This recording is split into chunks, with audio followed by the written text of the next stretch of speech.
So first, to clear one thing up, yes, I am in a contest for the worst light ever to shoot a video in, and I think I'm going to win it with this video. But that actually ties into the topic today, and that topic is when you're starting to build a list or build a platform, how do you come up with ideas and topics to keep on publishing about? And I think I'm somewhat qualified to answer because in my career, I've probably sent at least 15,000 emails, and that's not one email to 15,000 different people. I'm talking about 15,000 different emails. And this is video probably number 350 or 400. I know I should put a number on them like everyone else does, but we're at least 350 videos into this channel, into my blog, into my YouTube channel. So I guess I've had a lot to say, right? And so I want to talk about this because this holds a lot of people back. You know, if you've been paying attention for any amount of time, you know, my first piece of advice when you're going into a new market, starting a new business is you need to be a publisher. Even if you're selling physical widgets, even no matter what you're doing, you need to be a publisher. You need to build an audience. You need to build a platform. You need to build an email list. You need to build a following, build a tribe, however you want to say it. You need to start publishing. That's how you do it. And one way that you do not do it is you say, wow, I've got to do 350 videos, so I need to come up with 350 things to say. If you try to do that, it will stop you dead in your tracks. So that's number one most important thing is it's baby steps. When I first started publishing about entrepreneurship, about marketing, about business building, I started up an email list and I put together an autoresponder. So I wanted a series of emails that go out when someone joined my list. And so what I did was I wrote 3 of them. One that would go out immediately when people joined my list, another that would go out the next day, and another one that would go out the day after that. I wrote 3 of them. And then I'm like, okay, I'm good. That means if anyone joins my list today, I've got 3 days to come up with the next idea. And so I just stayed a little bit ahead of it. And then I ended up building out an autoresponder sequence. And that just means it's a series of messages that go out via email based on someone joins, and then the next day they get 1, the next day they get number 2, the next day, whatever. So I built out a sequence that went maybe 2 or 3 weeks long, and then I gradually added to that sequence. Now, this was a long time ago. I'm not saying that's the way to do it now, and there's many different ways to publish it. But you just need to be one step ahead when you're publishing. And really, the real answer to this is how do you come up with the topics is you just have to lean into the hopes, the dreams, the fears, the dangers, the opportunities of the people that you're publishing to. So I am always focused on my readers, on the folks that are watching my video and what they care about. And then I'm trying to take my experiences, whether it's in business or it's in life or whatever, and tie it into those hopes, dreams, fears, frustrations, dangers, opportunities.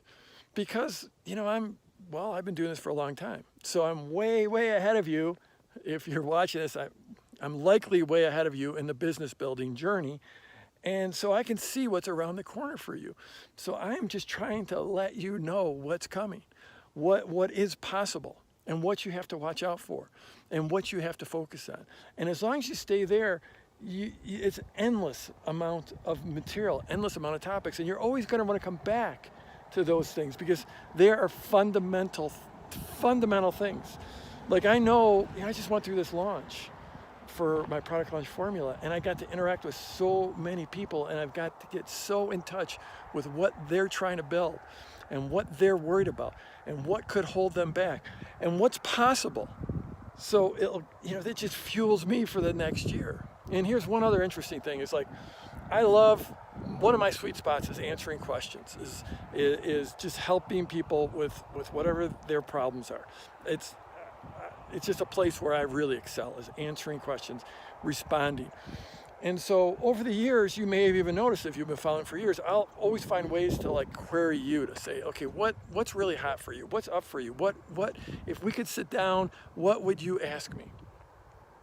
And the reality, if you look around, everyone does it. Every blogger, every YouTuber, everyone's always looking for material that way. And usually when you ask that, you don't get that many responses. That's just the reality of the world, is that not that many people will respond. And in fact, I'm going to ask you in a minute. Actually, I'll ask you right now.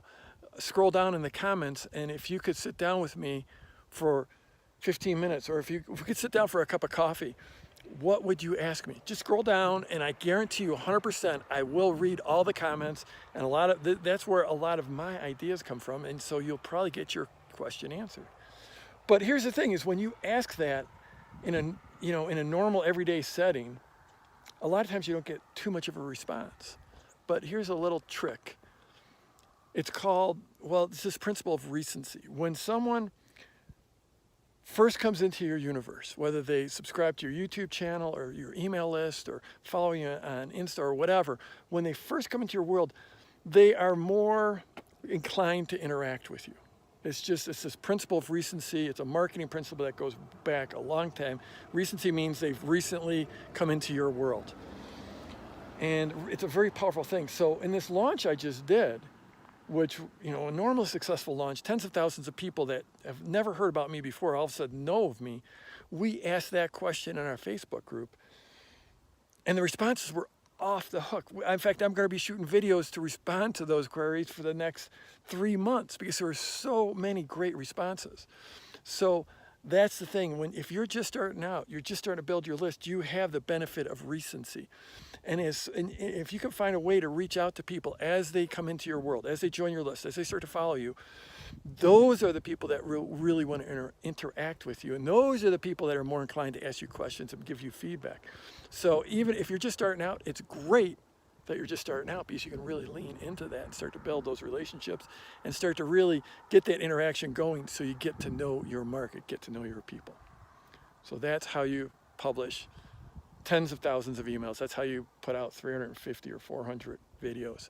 It's just by leaning into the people that are following you and keeping in mind where they're at. So I'm Jeff Walker. Wherever you're watching this, scroll down, leave a comment for me. Tell me what you would like me to, what question you have for me, and let's go get them this week.